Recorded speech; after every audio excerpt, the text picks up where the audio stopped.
Acá estoy. Mari, ¿qué haces adentro del laberinto?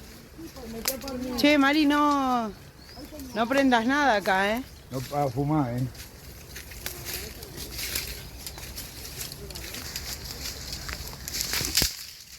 Pasando los obstáculos. Mirá los huevitos de... Ay, sí. Bueno, tenemos que hacer búsqueda de tesoro. Sí, acá hay que hacer búsqueda de tesoro, Pato. Búsqueda de tesoro, obvio.